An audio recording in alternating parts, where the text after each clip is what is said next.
ओम सभी को नमस्ते। मंत्रोच्चारण। ओम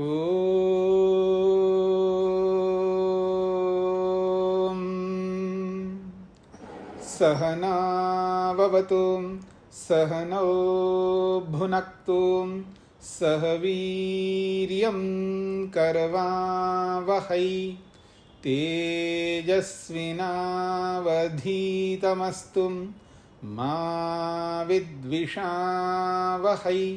ओम शांति शांति शांति।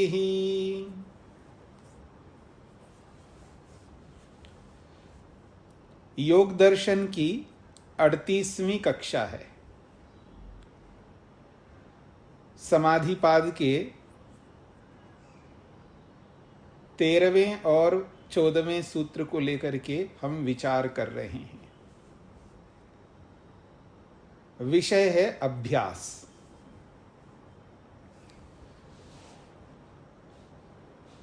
इंटरनेट का थोड़ा सा हो सकता है, कभी भी बंद हो सकता है और बिजली भी जा सकती है। मैं थोड़ा बाहर हूँ, पर्वतीय क्षेत्रों में हूँ, तो इसलिए यहाँ पर नेटवर्क इतना अच्छा नहीं है। जब तक चलता रहेगा तब तक हम क्लास करते रहेंगे। बीच में व्यवधान आने पर कुछ भी हो सकता है। तो आइए, एक और समस्या आप में से किसी किसी को बीच बीच में आती रहती है कि आप समय पर अपना एडमिट होने के लिए प्रयत्न करते हैं तो आपको कई बार नहीं हो पाता है। ये कोई जानबूझ के आपको नहीं रोकते हैं, वो नेटवर्क में ऐसा ही कई बार अनेक लोगों के साथ होता रहता है। और उसका क्या उपाय हो सकता है ये मैं कुछ कह नहीं सकता। इसका कोई उपाय नहीं है, बार बार प्रयास करना ही होता है। कभी ऐसा होता है तो उसमें अपना जो भी आपका यंत्र है, चाहे वो मोबाइल से देखते हैं आप या लैपटॉप से देखते हैं या जो भी क्लास करते हैं आप, तो उसको एक बार रिफ़्रेश करना है, आपको उसको एक बार बंद करके ठीक करना है, तो आपको हो सकता है आगे हो जाएगा।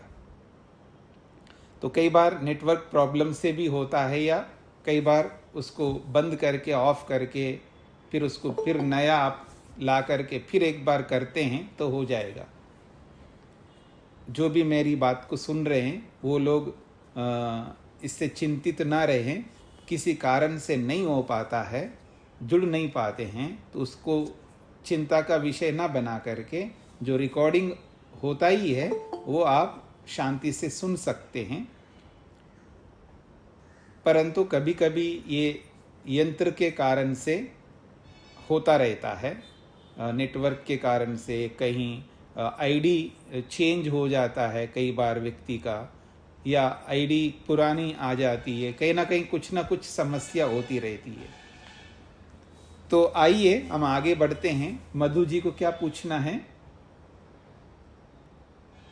स्वामी जी नमस्ते। पिछला जो हमने पढ़ा है सेतु दीर्घ काल, इसमें एक 14 दूसरा भी सूत्र है, तो उसका अर्थ हमने जान लिया क्या? ये व्युत्थान संस्कार द्रागित्यवान अभिभूत विषय।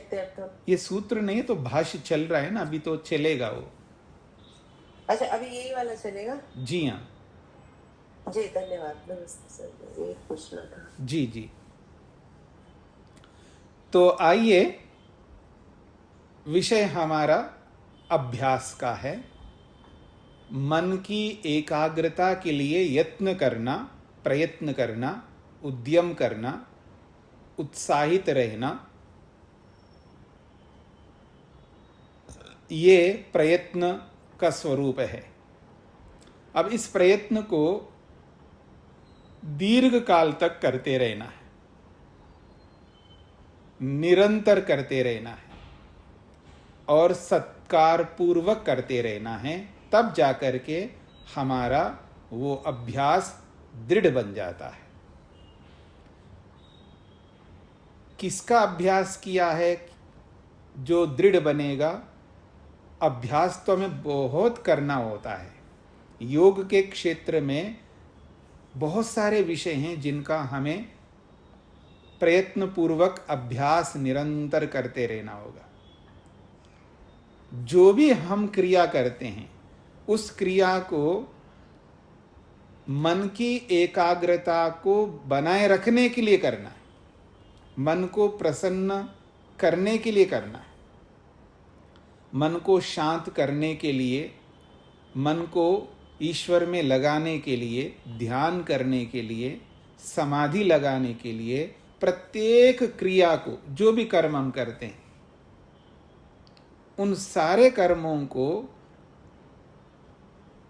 उस मन की स्थिरता के लिए, मन की एकाग्रता के लिए करना होता है। चाहे हम खाएं, चाहे देखें, चाहे सोएं, चाहे उठें, चाहे कुछ भी करें, उन सभी क्रियाओं को हमें रास्ता, जैसे पानी बह रहा होता है ना, उसको दूसरी ओर बहाना हो। तो खेतों में जैसे पानी देते हैं तो वहाँ पर एक जगह से दूसरी जगह पानी ले जाने के लिए वो रोक करके, मेड़ लगा करके फिर उसके रास्ते को दूसरी ओर कर देते हैं, फिर वो पानी दूसरी ओर बहता जाता है। तो जिधर जिधर ले जाना है, जिस जिस खेत में पानी को ले जाना है, तो उसको पानी को ले जाने के लिए जिस तरह किसान करते हैं, तो ऐसे ही हमारी जितनी भी क्रियाएं हैं उनको चेंज करना है, बदलना है। अब खा रहे हैं और खाते हुए सुख ले रहे हैं, लो खाओ, पर उसको थोड़ा मोड़ लो। अब वो मोड़ने के लिए यत्न करना होता है। मैं क्यों खा रहा हूं? खुशी के लिए खा रहा हूं, शरीर की सुरक्षा के खा रहा हूं, शरीर को स्वस्थ रखने के लिए खा रहा हूं। जो जो भी कारण आपको दिखते हैं, और उन सारे कारणों को सामने रखते हुए आपको ये कहना, स्वस्थ रहने के लिए नहीं खा रहा हूं मैं, भूख लग रही है उसके लिए नहीं खा रहा हूं, जिंदा रहना है उसके लिए नहीं खा रहा हूं, ये सब के सब समाधि के लिए, ये सब के सब मुक्ति के लिए, ये सब के सब मोक्ष के लिए हैं। क्योंकि स्वस्थ रहूंगा, जिंदा रहूंगा, ठीक से खाऊंगा, समय पर खाऊंगा, तो ये सब करने के बाद में मेरे को आगे जा करके ध्यान करना है, समाधि लगानी है, मन को शांत करना है, उसके लिए ये सब क्रियाएं करनी है। खाना पीना, उठना बैठना, आना जाना, जितनी भी क्रियाएं हम करें, और उनका उद्देश्य ये रखना है, उसके लिए ये सब हम कर रहे हैं। जो भी क्रिया करना है आपको, अगर वो उद्देश्य है, उसके लिए जब हम करेंगे तो फिर वो कर्म हमारा जो है पुण्य कर्म बनेगा, वो कर्म हमारा जो है विद्या युक्त कर्म बनेगा, मूर्खता युक्त कर्म नहीं बनेगा, अज्ञानता से युक्त कर्म नहीं बनेगा। क्योंकि हमारे उस कर्म को विद्याजन्य कर्म बनाना है। विद्या से हम कर्म कर रहे हैं, यथार्थ में कर्म कर रहे हैं, तो सारे कर्म हमारे जो है उस समाधि के लिए, उस मुक्ति के लिए, उस मोक्ष के लिए ही होंगे। आप शादी करो, आप बच्चे पैदा करो, आप नौकरी करो, आपको बिजनेस करना है करो, आपको जो करना है करो। लोग किसके लिए कर रहे हैं? उन सारी क्रियाओं को कर किसके लिए रहे हैं? बच्चों के लिए। बच्चों के लिए करने से क्या होगा? बच्चे सुखी रहेंगे, उनके सुखी रहने से क्या होगा? उन सबका उद्देश्य जो है मेरा सुख है। वो सुखी रहेंगे तो मैं सुखी रहूंगा, मैं सुखी रहूंगा तो मेरा मन प्रसन्न रहेगा, और मेरा मन प्रसन्न रहेगा तो मेरा मन ईश्वर में लगेगा, तब मेरे को मुक्ति मिलेगी। तो उद्देश्य वो रखते हुए ये सारा यत्न करना होगा। और इन सारे यत्नों को एक बार करने से काम नहीं चलेगा ना, निरंतर करना है। ये बात कही जा रही है। प्रत्येक क्रिया को अपने लक्ष्य के लिए रखते हुए केवल रास्ता बदलना है।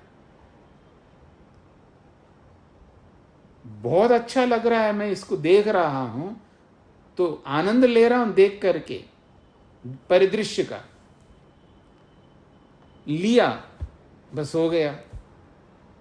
यही लौकिकता है। और इसी को आध्यात्मिक बनाना है तो उसके लिए प्रयत्न करना होता है।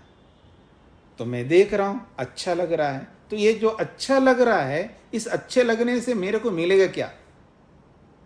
मतलब आनंद मिल रहा है, उस आनंद का उद्देश्य क्या है? ऐसा आनंद लेके क्या करूंगा मैं? उसकी परिणति आगे क्या होगा? तो दोबारा लूंगा, तिबारा लूंगा, लेता रहूंगा। कब तक लेता रहूंगा आनंद ऐसा देख देख करके? तो वो तब तक देखना है। ये सब किसके लिए करना है? उस उद्देश्य के लिए करना है। तो जब उसको ध्यान में रख करके जब मैं देखूंगा, तो मैं ध्यान से देखूंगा, सात्विकता से देखूंगा, यथार्थता से देखूंगा। जितना देखना है उतना ही देखूंगा। किसे देखना है, किसे नहीं देखना है, ये सब ध्यान रहेगा। मेरे देखने को कोई टोकेगा नहीं। तो ये सारी बातें आएंगी, उन सब के लिए हमें प्रयत्न करना है। यही अभ्यास है। मैं बोल रहा हूं तो ये प्रयत्न करना है। मेरे बोलने से उसको गुस्सा आ रहा है तो कैसा बोलूं जिससे कि उसको गुस्सा ना आए। मेरे बोलने से उसको पसंद नहीं आ रहा है तो मैं कैसा बोलूं जिससे उसको पसंद आए।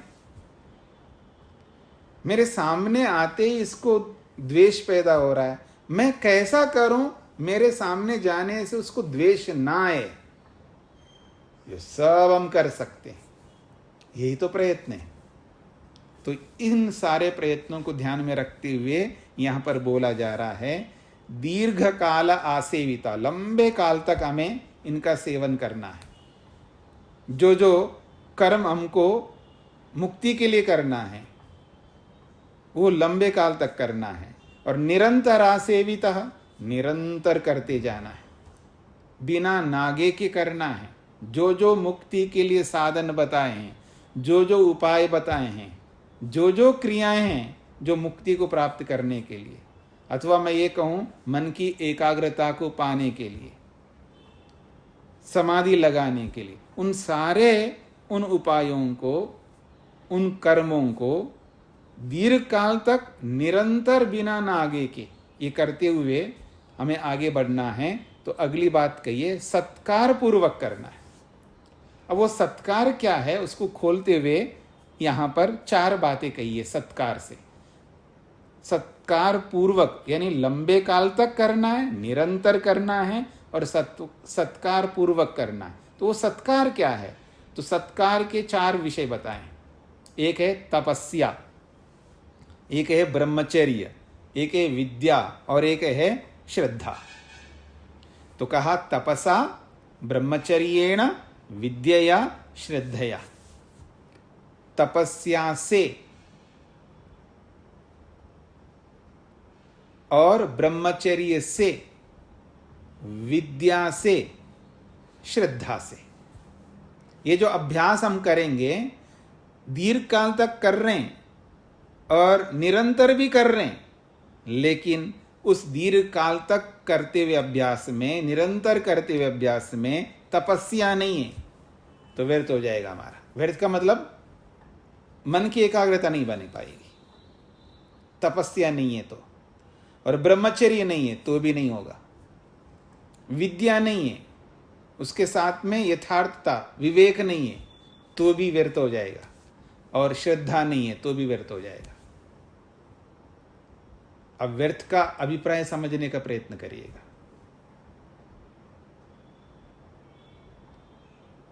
आपने बड़ा अच्छा भोजन बनाया और सबको खिलाया है और ये सब कर लिया आपने, अच्छा काम कर लिया आपने, करना चाहिए। अगर आपको भोजन बनाने का काम आपका कर्तव्य है तो कर लिया आपने। ये सब करने के बाद में भी मन एकाग्र नहीं हो रहा है। इस बात पर ध्यान दीजिए, मन एकाग्र नहीं हो रहा है। तो फिर वो इतना सारा आपने जो किया है बड़े मेहनत करके, उसका तो कोई अर्थ ही नहीं रहा। चाहे भोजन बनाने का हो या स्नान करने का हो, कुछ देने का हो या कुछ लेने का हो, जो भी हम क्रियाएं करते हैं उठने से लेकर रात तक, उन सारे क्रियाओं को करने का अर्थ तभी है जब बैठ करके ध्यान करने का अवसर आता है, तब मन परमात्मा में लग रहा है, अर्थात मन स्थिर हो रहा है। वो स्थिर नहीं हो रहा है तो समझ लेना मेरा खाना गलत हुआ है, मेरा लेना गलत हुआ है, मेरा देखना गलत हुआ है, मेरा आना गलत हुआ है। जितनी भी क्रियाएं की है, उन क्रियाओं में कोई भी ऐसी क्रियाएं हैं जो हमने की है जो गलत हो रहे हैं, उनके कारण से मन एकाग्र नहीं हो रहा है। मन के एकाग्र न होने के पीछे ये यत्न जो है हमारा, ये ठीक से नहीं हो रहा है, उनको ठीक से करना है। तो उसके लिए कहा तपसा, सत्कार पूर्वक जो हमें ये अभ्यास करना है, उस अभ्यास में तपस्या को जोड़ा है। तप पूर्वक यदि उन क्रियाओं को हम करते हैं, उस अभ्यास को तपस्या के साथ में करते हैं, तो हमें सफलता मिलेगी। तपस्या से नहीं करता व्यक्ति। तपस्या से करने का मतलब यह है, जैसे मान लीजिए कोई व्यक्ति झाड़ू लगा रहा है, और झाड़ू लगा रहा है, बस लगा दिया। आप वो जो काम करने के लिए आते होंगे ना आपके घरों में, सफाई काम करने वाले आते हैं ना, कोई झाड़ू पोंछा लगाने वाले आते हैं, कोई बर्तन वाले आते हैं, कोई कपड़े धोने वाले आते हैं, कोई डस्टिंग करने वाले आते हैं, बहुत सारे लोग आते हैं। तो जब आप उनको देखिएगा, वो तपस्या से कर रहे हैं, मतलब उनको उस कार्य को करना है तो धर्म पूर्वक। तपस्या का मतलब उसको सहन करना है, तो वो जो सहन है वो धर्म पूर्वक सहन नहीं करता व्यक्ति। वो निपटाने के लिए, जब झाड़ू लगाना है तो आपने नहीं देखा है तो वो ऐसे वैसे लगा के जाएगा। आप देख रहे हैं तो वो, आप मान लीजिएगा टेबल के नीचे भी झाड़ू निकाल रहा है, हर जगह से निकाल रहा, आप देख रहे हैं उसको। अगर आप नहीं देख रहे हैं तो वो अपने ढंग से निकालेगा। तो उसमें कि पूरा करना है, पूरा करने के लिए उसको समय जाता है, और पूरा समय देना है उसको। तो पूरा समय देंगे तो मेरे को 4 घरों में करना है, 5 घरों में करना है, तो कर ही नहीं पाऊंगा। तो फिर वो क्या करेगा, समय काटता है। तो पूरा समय देने पर उसको जो धर्मपूर्वक पूरा जब समय देना है तो उसको सहन करना पड़ेगा। वो जो दुख आता है, सब लिया तो ज्यादा है काम, मैं 2 घरों का कर सकता हूं, 3 घरों का कर सकता हूं, तो 5, 6, 7 घर ले लिया। अब 5, 6, 7 घर ले लिया तो और पूरे को करना है तो शीघ्रता से करूंगा, गलत करूंगा या खाना पूर्ति के लिए करूंगा, ये दिखाने के लिए करूंगा, जहां जहां आप देख सकते वहां वहां आपको ठीक करके दे दिया, बाकी छोड़ दिया।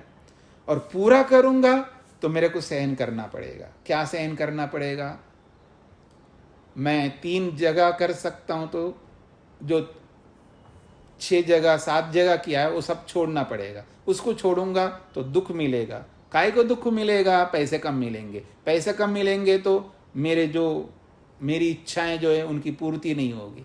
तो उसकी पूर्ति नहीं होंगे तो मेरे को दुख होगा, लेकिन वो पूर्ति हो या ना हो उसको मेरे को सहन करना है।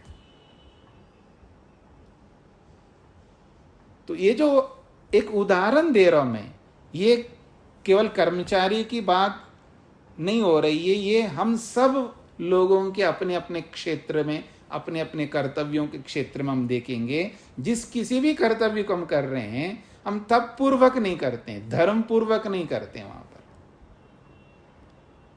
उससे मिलने वाले जो दुख होते हैं, कष्ट होते हैं, पीड़ाएं होती है, उस कार्य को करने के पीछे जो बाधाएं आती हैं, हर प्रकार की बाधा, उन बाधाओं को सहन करना, ये तपस्या है। अगर हम ऐसा सहन नहीं करते हैं तो हमारा ये अभ्यास जो है, अभ्यास करके भी हमारा व्यर्थ हो जाएगा। इसलिए तपस्या के साथ में हमको करना है। अगर ये तपस्या हम नहीं करेंगे तो हमारे अंदर जो जन्म जन्मांतरों के जो संस्कार हैं, भोगी रहने का, विलासी रहने का, जिसको आप कहते हैं ना भोग विलासों में फंसे रहने का, क्योंकि उनमें जब जाता है तो उसमें तपस्या नहीं करनी होती है उसमें, क्योंकि अपने आप को रोकने के लिए तपस्या करनी होती है, सहन करना होता है। बाधाओं, कष्टों, पीड़ाओं, हर प्रकार की जो समस्याएं आती हैं उन सबको सहन करना होता है। उनके साथ लड़ते हुए शांति से, प्रसन्नता से उस कार्य का मुकाबला करते हुए, उचित करते हुए जाने के लिए बहुत सारे कष्ट होते हैं, उसको सहन करना होता है। विलासिता, भोग विलास का अभिप्राय क्या है? थोड़ी सी गर्मी लगे, हाँ परेशान हो जाता है आदमी, थोड़ी सी सर्दी लगे तो भी परेशान हो जाता है, थोड़ा सा भी दुख आए तो परेशान हो। यानी आप देखेंगे सहन शक्ति नहीं, मैं जोर से डांटूं आपको या जोर से कुछ कहूं आपको तो आप सहन नहीं कर सकते। आपका मतलब एक उदाहरण दे रहा हूं मैं, माँ कहे या जो कोई भी बोले, कोई भी आपको कुछ भी बोले तो आप उसको सुन करके आपके मन में एक रेखा तक नहीं आता है।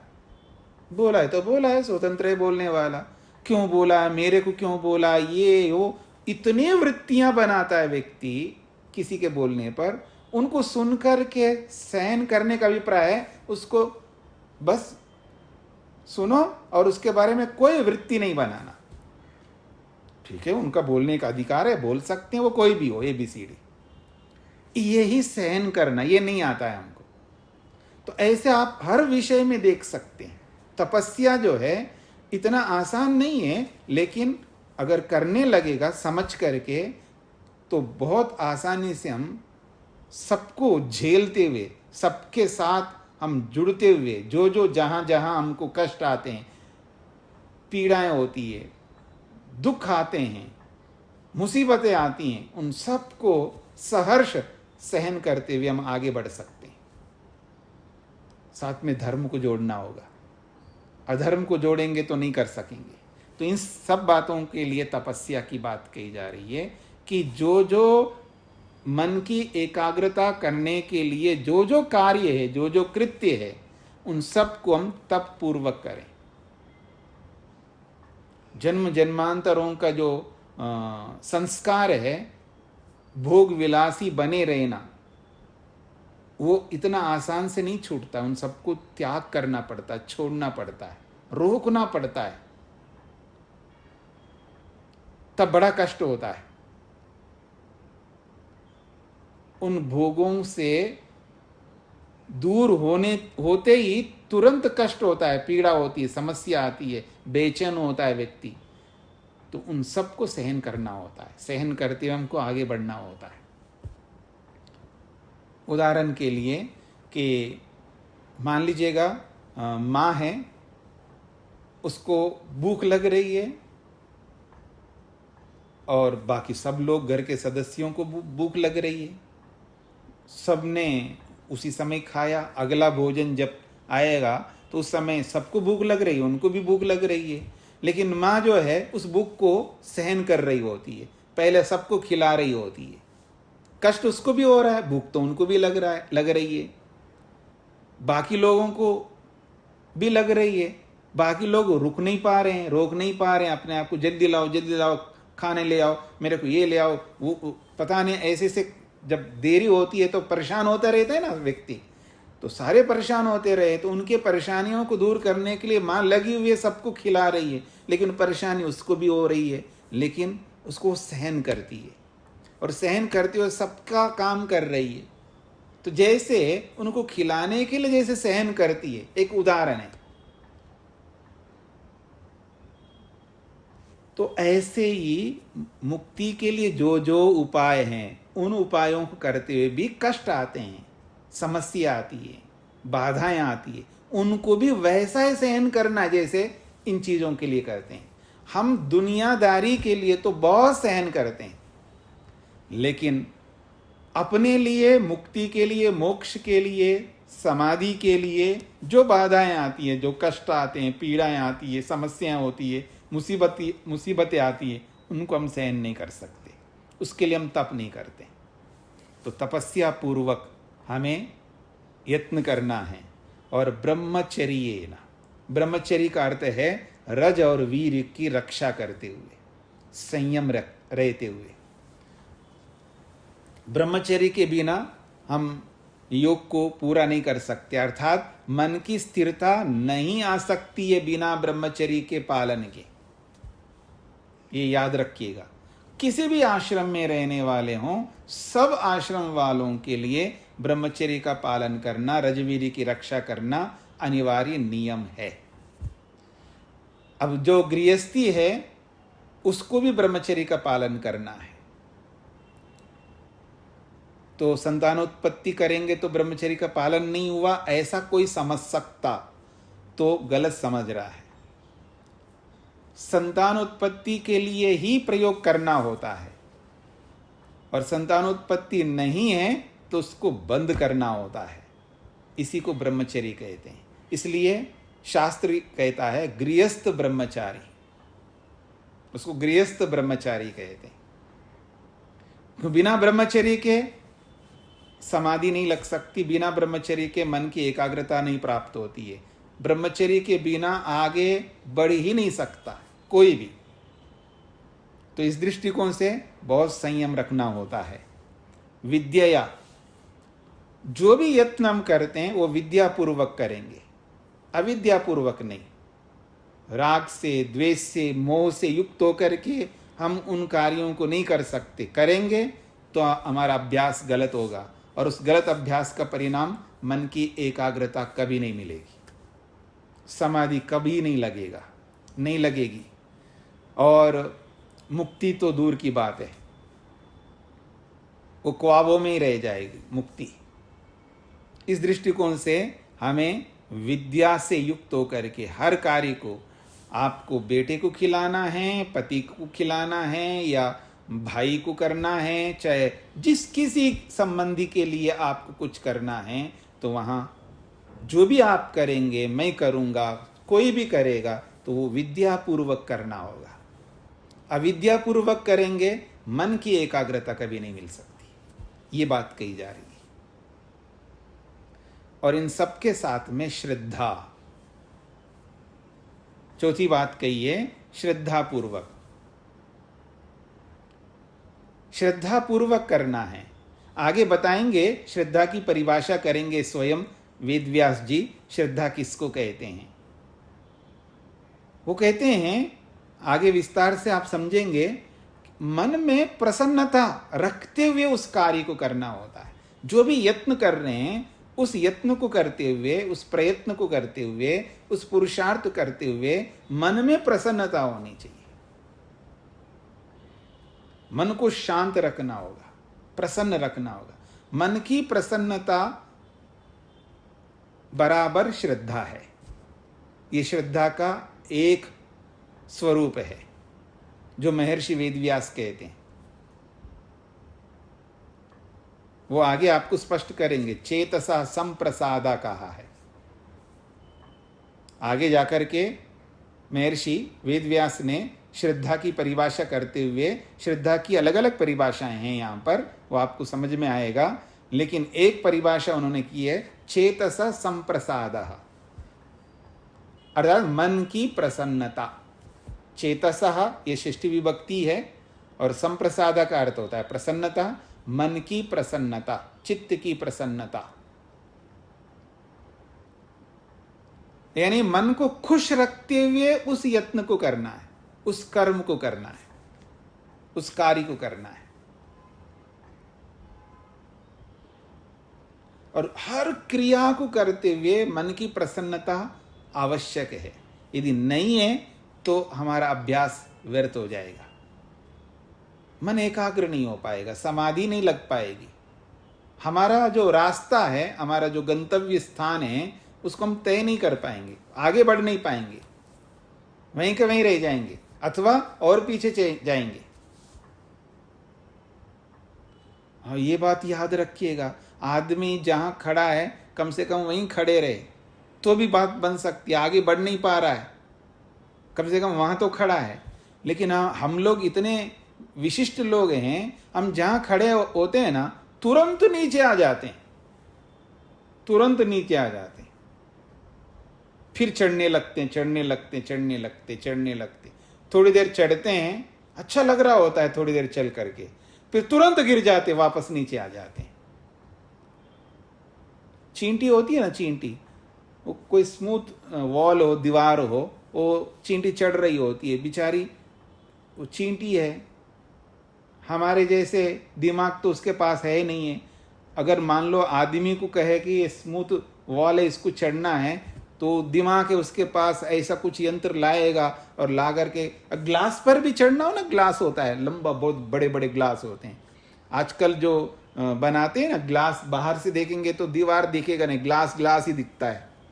तो नीचे से लेकर ऊपर तक ग्लास में आपको चढ़ना है, तो आप यंत्र ले आओगे, दिमाग है आपके पास, ऐसे इक्विपमेंट्स ले आओगे, आप चढ़ जाओगे उसमें।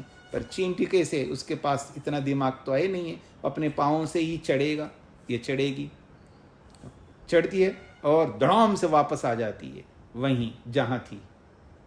पता नहीं कितनी ऊंची चढ़ जाती, फिर धड़ाम से गिर जाती, वहीं पर आ जाती है। जैसे चींटी की स्थिति होती है ना, ये हमारी स्थिति होती है। हम क्या करते हैं जी, पति कुछ बोल रहा है, पत्नी जो है सहन करती है, मतलब कुछ रिएक्ट नहीं करती, कोई रिएक्ट नहीं करती है। 1 बार हो गया, 2 बार हो गया, 3 बार हो गया, 4 बार हो गया, 10 बार हो गया, फिर देखना, फिर धीरे धीरे धीरे जो है वो रिएक्शन जो है, प्रतिक्रिया जो है धीरे धीरे प्रारंभ होने लगती है। फिर करते करते करते एक ऐसी स्थिति होती है, और वो जो 5, 10, 15 महीने भर का जो पुरुषार्थ है, यत्न है, वो सब व्यर्थ हो जाता है, और ऐसे भड़क जाती है, बस गया, बस हो गया जी कल्याण। वापस वहीं पहुंच जाएंगी जहां चल पड़ी थी। तो ऐसे आप देखेंगे, कोई भी क्रिया हम कर रहे होते हैं, उस क्रिया के पीछे हमको मन को प्रसन्न रख ही नहीं पा रहे। न तो मन में प्रसन्नता है, न साथ में विद्या जुड़ी हुई है, न साथ में ब्रह्मचर्य जुड़ा है, न साथ में तपस्या जुड़ी हुई है। ये सब एक साइकिल की तरह है, एक श्रृंखला की तरह है। एक कड़ी के साथ दूसरी कड़ी, दूसरी के साथ तीसरी कड़ी, ऐसे कड़ी दर कड़ी जुड़े हुए हैं। एक को पकड़ो तो सब खींचे चले आएंगे, ऐसी कड़ी है ये। तपस्या है, ब्रह्मचर्य है, विद्या है, श्रद्धा है, फिर यत्न है। उस यत्न में यदि ये तपस्या नहीं है, ब्रह्मचर्य नहीं है, विद्या नहीं है और श्रद्धा नहीं है, तो वो सारा का सारा यत्न जो है, किया नहीं किया एक जैसा हो रहेगा। किया या नहीं किया, मतलब जैसे किसी ने दान दिया और किसी ने दान नहीं दिया, तो नहीं दिया जिसने और दिया जिसने, दोनों बराबर हो गए। आपको अजीब लगेगा ना, अरे एक ने तो दान दिया और एक ने दान नहीं दिया। जिसने दान नहीं दिया उसका मन भी एकाग्र नहीं हो रहा है, जिसने दान दिया उसका मन भी एकाग्र नहीं हो रहा है। ये आपको स्पष्ट हो जाएगा मैं क्या कहना चाह रहा हूं। दान दे करके भी मन एकाग्र नहीं हो रहा है, सेवा करके भी मन एकाग्र नहीं हो रहा है। सुबह से लेकर शाम तक हम माँ है, बच्चों के लिए, परिवार के लिए, सबके लिए किया है, अच्छा ही काम किया ना, तो भी मन एकाग्र नहीं हो रहा है। परिवार के लिए नौकरी कर रहे हैं तो भी मन एकाग्र नहीं हो रहा है। बिजनेस कर रहे हैं, व्यापार कर रहे हैं, किसके लिए कर रहे हैं? जिसके लिए भी कर रहे हैं, अच्छा ही काम है ना, फिर भी मन एकाग्र नहीं हो रहा है।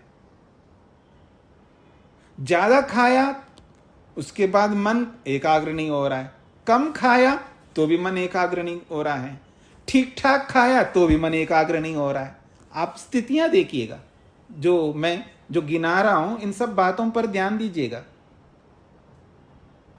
हमारे जीवन में सारी बातें चल रही है, फिर भी मन एकाग्र नहीं हो रहा है। क्यों नहीं हो रहा है?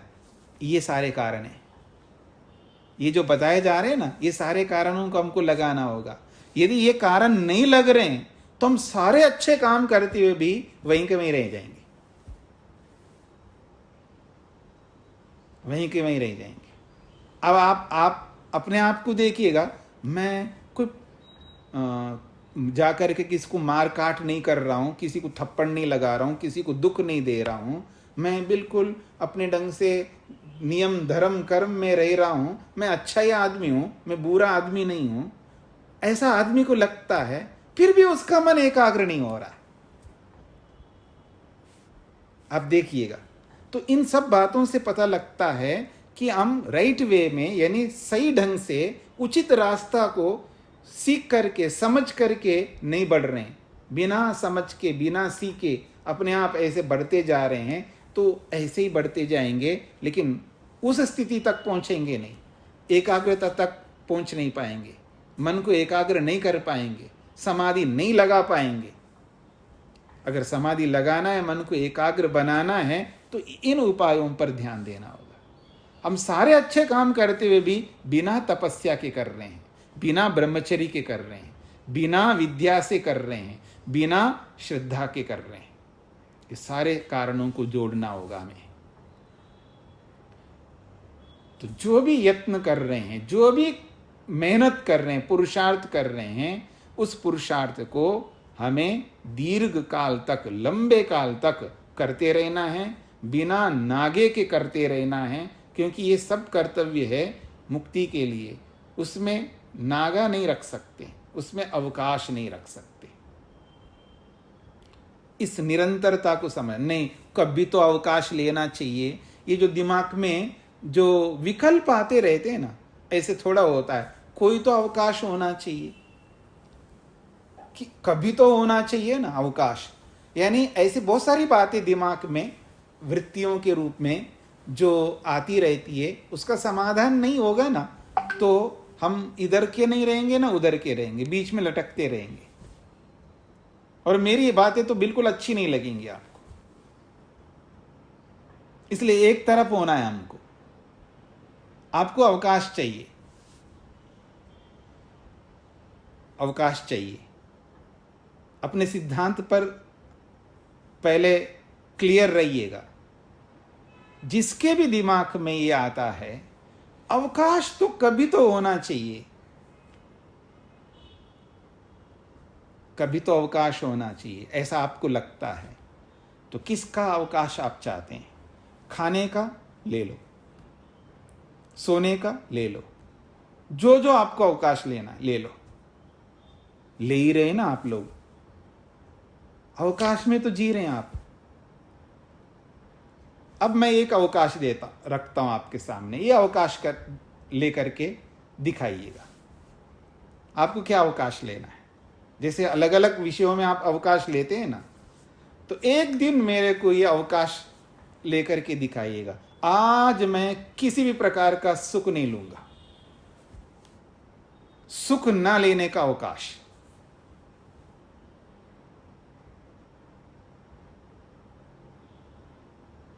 एक दिन 24 घंटे के लिए सुख नहीं लेना है आपको,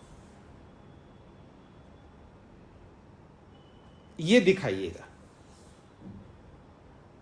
तो फिर मैं क्या मतलब, ईश्वर आपको अवकाश दे सकता। हाँ कि आप संध्या से अवकाश ले लेना, व्यायाम से अवकाश ले लेना, आप इससे अवकाश ले लेना, कुछ भी अवकाश लेते रहिएगा। सुख से एक दिन मेरे को सुख नहीं लेना, किसी भी प्रकार का सुख, ये दिखाइएगा।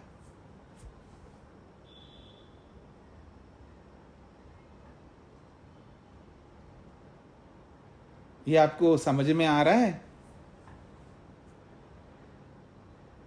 सांसें ले रहा हूं ना, इससे भी मेरे को सुख मिलता है, याद रखना।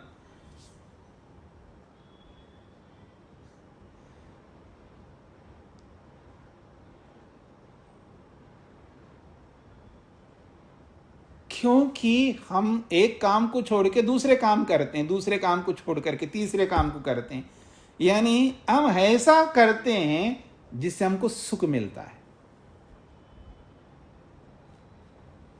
ये याद रखना, हम अपने सुख के लिए ही हम अवकाश लेते हैं, अब जहां भी आप देखेंगे उन अवकाशों के पीछे सुख जुड़ा हुआ है, और उस सुख को ही रोको, आप सुख ही नहीं लेना है, फिर अवकाश लेकर के दिखाए मेरे को किसी भी दृष्टि से सुख नहीं लेना है, किसी भी प्रकार का सुख नहीं लेना है, फिर आप अवकाश लेकर के देखिएगा। इस पर आपको ऐसा नहीं समझ में आएगा, इस पर खूब विचार करके देखिएगा, आपको पता लग जाएगा। तो यहां कहा जा रहा है हमें जो भी मन को एकाग्रता में पहुंचाने के लिए, मन को एकाग्र करने के लिए, मन को समाधि में पहुंचाने के लिए, मन को ईश्वर दर्शन करने के लिए, मन को मुक्ति तक पहुंचाने के लिए यदि यत्न करना है तो हमें उस यत्न को निरंतर करते रहना होगा। उन सारे कर्तव्यों को, जिन कर्तव्यों को निरंतर करने की बात कही जा रही है, तो उनको निरंतर हमको करते रहना होगा। मेरा ये अभिप्राय नहीं है कि इसको छोड़ करके उसको नहीं रखना, उसको छोड़ करके इसको नहीं रखना। हम एक साथ ये सारे काम तो कर नहीं सकते, बदल बदल करके करते हैं, लेकिन कुछ कार्यों को ऐसे करना होता है जिनको बदल बदल के नहीं करना होता है, उनको कंटिन्यूसली रोज करना है। इसी को तो कहा दीर्घ काल तक, निरंतर और सत्कार पूर्वक। जब तक होश में है तब तक मन को एकाग्र करने के लिए, समाधि लगाने के लिए, अथवा पूर्ण सुख को पाने के लिए, ईश्वरीय आनंद को पाने के लिए इसमें विकल्प नहीं रखा है, इस विकल्प को समाप्त किया है। इसलिए ये सूत्र है, इसको समझने का प्रयत्न करना बहुत महत्वपूर्ण सूत्र है। ये हमारे जीवन में आ जाए कि मैं जिस कर्म को करके समाधि लगा सकता हूं, उस कर्म को मैं त्याग नहीं कर सकता, छोड़ नहीं सकता, उसके लिए अवकाश नहीं ले सकता। वो दीर्घ काल तक लगातार करते रहना होगा, निरंतर बिना नागे के करते रहना होगा, और उसके साथ में तपस्या से, सहन करते हुए, और संयम से, ब्रह्मचर्य से, और विद्या से, तत्वज्ञान से, यथार्थता से, वास्तविक विद्या से युक्त होकर के, और इन सब को करते हुए मन को प्रसन्न रखते हुए, शांत रखते हुए, मन को ठंडा रखते हुए। जैसे क्या उदाहरण दूं, बेटी की शादी है जी, और बेटी की माँ और बेटी के जो पिता, उसके जो निकट के व्यक्ति है, कितने बिजी रहते हैं जी, और बहुत सारे काम करवाते हैं। चाहे वो इवेंट वाले से करवाओ, चाहे आप स्वयं अरेंज करो, चाहे आप कुछ भी करो, तो वो सारे काम आपको करना है। अब सब आपका समय जा रहा है, ये हो रहा है, ये हो रहा है, और ये सारा करते हुए अगर आपका काम बिगड़ रहा है अथवा कोई सामने वाला नहीं करता है, और फिर आप देखना आप अपना आपा खोते हैं, या शांत हर परिस्थिति में, बिगड़ गया, अच्छा हुआ, नहीं हुआ, खराब हुआ, माना, नहीं माना, जो भी है, वहां इन सारे कार्यों को करते हुए शांत, मन प्रसन्न आप देख सकते हैं। मान लीजिए कोई आदमी खिलाता जा रहा, लोग आते जा रहे हैं, खाते जा रहे हैं, आते जा रहे हैं, खाते जा रहे हैं, और सबको बढ़िया ढंग से खिला रहा है, और उस खिलाने वाले व्यक्ति को और कुछ छेड़े, कोई व्यक्ति कुछ बोले या कुछ करें, तो फिर आप देखना उसकी क्या स्थिति बनती है। तो आप ऐसे हर कार्य में आप देख सकते हैं। अच्छा करते हुए व्यक्ति जब चल रहा होता है ना, अब उसको फिर बाधाएं कोई खड़ी कर दें, तब हम शांत, प्रसन्न, ये सारी स्थितियां लगे, तपस्या, ब्रह्मचर्य, विद्या, श्रद्धा, ये सब जोड़ते हुए अपने आप को, यानी विचलन, इन विक्षेपों के कारण से, क्योंकि दुनिया में हमें बाधित करने के लिए सब तैयार बैठे हैं किसी न किसी रूप में, और उन सब बाधाओं को आने पर उससे विचलित ना होना, मन को प्रसन्न रखना, ये आसान नहीं है लेकिन संभव है। और इन संभव को करने के लिए इन सारे उपायों को लगाना होगा, तब जाकर के हम उस कार्य को ठीक से संपन्न कर सकते हैं।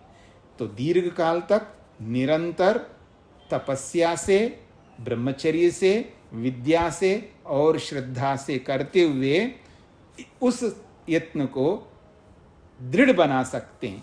तो कहते हैं श्रद्धया च संपादिता, किया गया, सत्कारवान दृढ़ भूमिर्भवति, वो सत्कार वाला बन करके, अर्थात तप वाला वो कार्य, वो यत्न, वो पुरुषार्थ सत्कारवान बनता है, अर्थात तपस्यावान कार्य बनता है, ब्रह्मचर्य वाला कार्य बनता है, विद्या युक्त कार्य बनता है, श्रद्धा युक्त कार्य बनता है। तब जाकर के वो दृढ़ भूमिर्भवति, वो दृढ़ मजबूत हो जाता। अब उसको कोई तोड़ नहीं सकता, दुनिया में उसको कोई विचलित नहीं कर सकता, ऐसा वो अभ्यास बन जाता है। फिर कहा व्युत्थान संस्कारेण द्राग इत्येव अनभिभूत विषय इत्यर्था। वो दृढ़ बनने का क्या अभिप्राय है? वो जो अभ्यास है वो दृढ़ बन जाता है, इसका क्या अभिप्राय है? तो कहा व्युत्थान संस्कारेण, व्युत्थान संस्कार से। द्राग का मतलब है शीघ्र, अनभिभूत विषय, जल्दी वो दब नहीं सकता, कमजोर नहीं हो सकता। वो संकल्प या वो हमने अभ्यास को जिस दृढ़ता से बना के रखा है, जिस मजबूती से बना के रखा है, वो व्युत्थान संस्कार आकर के उसको विचलित नहीं कर सकता। अब ये व्युत्थान क्या होता है जी? व्युत्थान शब्द सुनते ही आपके दिमाग में आना चाहिए व्युत्थान का अभिप्राय क्या है।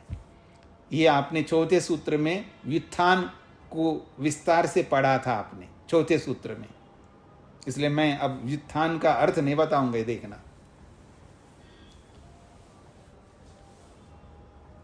तो नहीं बताऊंगा तो आप में से कुछ ऐसे होंगे जिनको बिल्कुल समझ में नहीं आएगा, मेरे को पता है।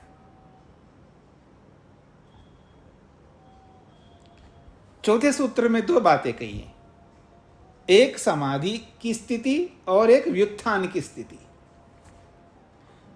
वहां योगी की बात कही गई थी, जब वो समाधि लगाता है तो उसको क्या अनुभव होता है, और जब वो समाधि से बाहर रहता है, बिना समाधि के रहता है योगी, अथवा जो योगी नहीं है वो व्यक्ति, वो किस स्थिति में रहते हैं? वो व्युत्थान अवस्था में रहते हैं।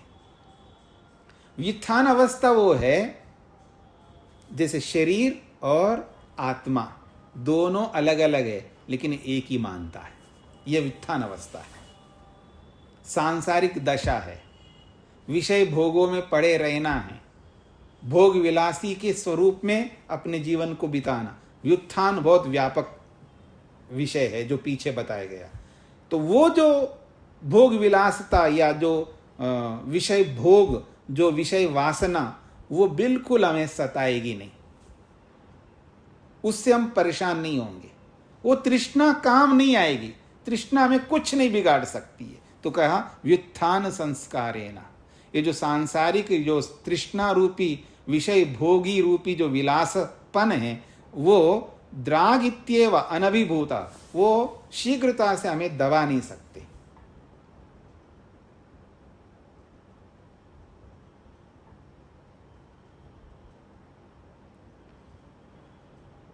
आप मेरी ओर देखेंगे, मान लीजिए एक आदमी मीठा खाता है, उसको कोई शुगर या डायबिटीज जो भी आप कह सकते हैं, और कोई प्रॉब्लम नहीं है, खाता है वैसे। मान लीजिएगा उसने सोचा अब मेरे को मीठा नहीं खाना है आज, उसने एक संकल्प किया। जैसे हम आपस में आज मेरे को नहीं खाना, आज मेरे को ये नहीं करना, ऐसे संकल्प करते, संकल्प किया। अब संकल्प करने के बाद में कोई आ गया, कोई बहुत स्पेशल आदमी आपके लिए, माँ के लिए बेटी आ गई हो, मित्र के लिए बहुत बड़ा मित्र आ गया हो, या कोई ऐसी परिस्थिति आ जाए। मान लीजिएगा भारत के प्रधानमंत्री, उदाहरण, उन्हें हाँ जी ये मिठाई खाओ, तब क्या करोगे? खाओगे या नहीं खाओगे?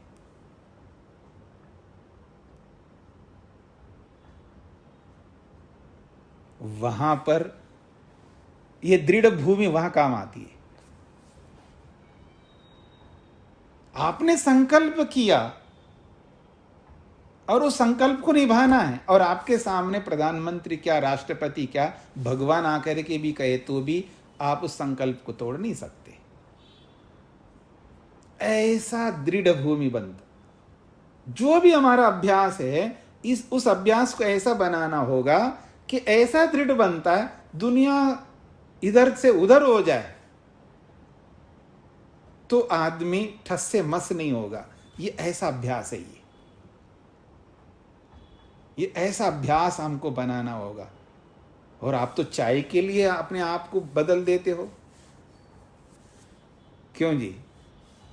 कॉफी के लिए, चाय के लिए, जैसे पहले बोला जाता था आदमी को एक पैसा दिखा दो तो जैसे बदल जाता है, तो आपको 1,00,000 रुपए दिखा दे तो आप बदल सकते हो, या आपको जो भी साधनों का प्रयोग करते हैं तो उसके अगेंस्ट, उसके विरुद्ध जो है, जैसे मान लीजिए आप गाड़ी यूज करते हो तो आप सामान्य मान लीजिएगा 10-15 लाख की गाड़ी यूज करते हो और आपको किसी ने वो BMW दिखा दे, नहीं वो नहीं, ये ले लो। आप जैसे घर में रहे तो उस जगह पर आपको वो घर जो बड़े लोग रहते हैं, बड़े लोग मतलब वो बड़े किसी भी रूप में हो, लेकिन जैसे मकान होते हैं जिस वो ख्वाबों में रहता है हमारा, वो मकान आपको मिल जाए तो भी विचलित ना हो। दुनिया का हर स्थिति बहुत मुश्किल होता है। ये अभी आपको समझ में आएगा आगे जब हम वैराग्य को लेकर के बात करेंगे।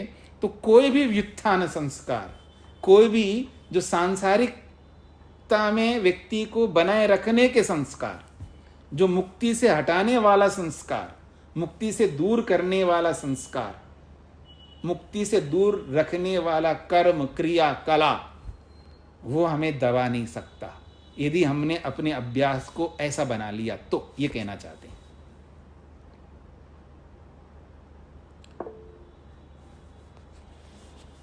हाँ जी, रेशा जी को क्या पूछना है? नमस्ते जी। जी, व्युत्थान का न्याय मेरे समझ में। व्युत्थान का चौथे सूत्र को पढ़ो तो आपको समझ में आएगा। चौथे सूत्र का जो रिकॉर्डिंग है उसको सुन लीजिएगा। मैंने तो बता दिया था अभी। फिर भी नहीं लग रहा, क्लियर नहीं हो रहा। भोग विलास के लिए कहाँ?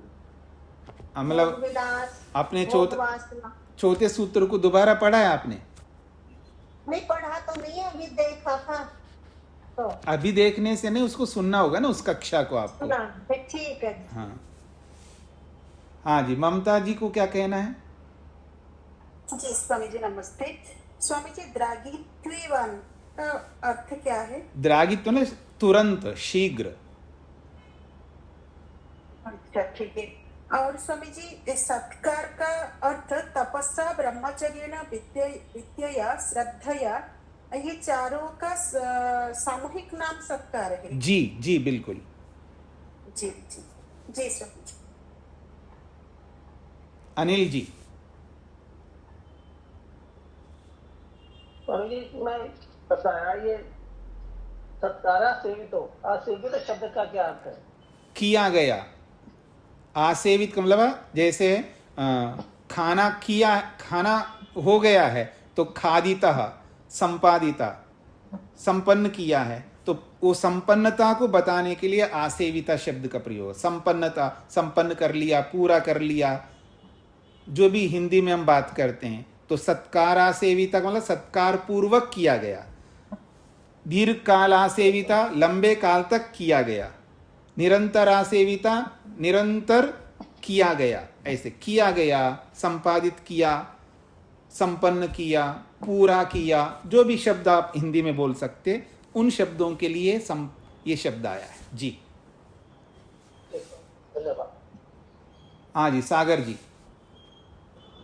नमस्ते स्वामी जी। जी स्वामी जी, अभ्यास और वैराग्य से, विवेक रूपी वैराग्य से चित्त का एकाग्र किया जाता है, उसको प्रशांत रूप किया जाता है। तो स्वामी जी मेरा इसमें यह पूछना है कि इसमें विशुद्ध तौर पर आत्मा का ही प्रयत्न रहता है, क्या चित्त भी इसमें सहयोगी रहता है खुद अपनी एकाग्रता के लिए, आंशिक अर्थों में, या पूरा निरपेक्ष तौर पर आत्मा ही इस अभ्यास को करती है? देखिए, निरपेक्ष तौर पर आत्मा तो कुछ कर ही नहीं सकता। वो तो आपने दूसरे सूत्र में समझ लिया है, तीसरे सूत्र में भी समझ लिया है, चौथे सूत्र में भी समझ लिया है। निरपेक्ष आत्मा कुछ नहीं करता है। आत्मा अपने आप कुछ भी नहीं कर सकता, बिना शरीर के, बिना मन के, बिना इंद्रियों के, बिना अहंकार के, बिना महतत्व रूपी बुद्धि के। आप ये कहने का प्रयास कर रहे हैं बहुत अच्छी गाड़ी खड़ी है और उसमें ड्राइवर नहीं बैठा है, चलाने वाला, तो गाड़ी चलेगी? नहीं चल सकती है। तो उसको चलाने के लिए वो लाना होगा उसको। अगर बहुत अच्छा ड्राइवर है और गाड़ी ठीक नहीं है तो गाड़ी चलेगी? नहीं चलेगी। तो दोनों ठीक होने चाहिए, लेकिन दोनों ठीक होने के बाद में आत्मा केवल प्रेरक है। जैसे मान लीजिएगा ड्राइवर होता है और एक मालिक होता है, मतलब गाड़ी में बैठने वाला एक मालिक भी होता है और एक गाड़ी चलाने वाला भी होता है। मालिक कहते हैं हाँ जी चलो दिल्ली, तो दिल्ली ले जा रहा है। हाँ जी चलो यहाँ, तो वहाँ ले। जहाँ आप बोलोगे, आपको बोलना तो एक बार पड़ेगा, बाकी सारा काम ड्राइवर करेगा। तो ऐसे ही मन तभी काम करता है जब आत्मा का संकेत, वहाँ संकेत, इसी को प्रेरणा कहते हैं, इसी को प्रयत्न कहते हैं, आत्म प्रयत्न। लेकिन करना है वो सब ये यंत्र हैं, चाहे वो मन करे, इंद्रियां करें, शरीर करे। जी स्वामी जी इसमें पूछना था, आपने योग दर्शन कार्य के हवाले से बताया चित्त अनुरूप है, तो मैं ये कैसे संभव है एक अनुरूप पदार्थ में एक हिस्सा तो उसका अशांत है और एक हिस्सा आत्मा के सहयोग से, प्रयत्न से, निरपेक्ष हम नहीं कह सकते जो आपने अभी स्पष्ट किया है जी, एक हिस्सा दूसरे हिस्सा को शांत करने का प्रयासरत है? नहीं, देखिए, एक हिस्सा का मतलब जड़ को शांत करने का प्रयास नहीं करता है ना, आत्मा ही है ना। आत्मा प्रयत्न करता है तब जड़, जैसे मान लीजिए गाड़ी है तो स्टीयरिंग को आपको घुमाना है, तो घुमाने के लिए, स्टीयरिंग के लिए आपको प्रेरित करोगे अपने हाथों को। आपको क्लच को दबाना है या ब्रेक को दबाना है या जो भी आप काम करना चाहते हैं, तो आपकी प्रेरणा से वो सब काम कर रहे हैं। और मन कितना ही सूक्ष्म हो, उसके अंदर सामर्थ्य, 3 प्रकार का सामर्थ्य, सात्विक सामर्थ्य भी है, रासिक सामर्थ्य भी है और तामसिक सामर्थ्य भी है। कोई जैसे अणुबॉम्ब होता है, एटम बॉम्ब होता है, कितना सूक्ष्म होता है, लेकिन वो उसका पावर कितना होता है। या और भी बहुत सारे जो, जैसे आजकल बहुत माइक्रोचिप बनाए हैं लोगों ने, इतना माइक्रोचिप बनाए, इतना सूक्ष्म बनाए हैं, उसके अंदर पता नहीं क्या रख देते हैं। जब आदमी के क्रिएशन में इतना कुछ हो रहा है, तो भगवान के क्रिएशन में तो आप क्या कल्पना कर पाएंगे। कितना ही मन सूक्ष्म हो, उसके अंदर क्या सामर्थ्य भगवान ने रख, इसलिए तो वो भगवान है। जैसे इसीलिए उसको हम साइंटिस्ट कहते हैं। आज व्यक्ति को जो नए नए जो खोज करके जो हमारे सामने रखे हैं सारे, जो कुछ भी उन्होंने, तो इसलिए उनको साइंटिस्ट हम कहते हैं। तो भगवान ही है जी। वो कितना ही सूक्ष्म यंत्र हो, उसके अंदर पता नहीं क्या क्या सामर्थ्य रख सकता है। जी धन्यवाद स्वामी जी। हाँ जी, मधु जी। जी स्वामी नमस्ते। ये इसमें आया है दृढ़ भूमि, चौथा जो अभी लास्ट आज मैंने समझा, तो उसमें अस्थिर वृत्ति प्रवाह से वो दबता नहीं है। तो क्या इसका अभिप्राय यही है क्या कि हमने जो संकल्प लिया, यदि वह टूट जाता है, उसी को अस्थिर वृत्ति प्रवाह कहा है? नहीं, संकल्प टूटता है का मतलब हमारा अभ्यास दृढ़ नहीं बना है, ये इसका अर्थ होता है।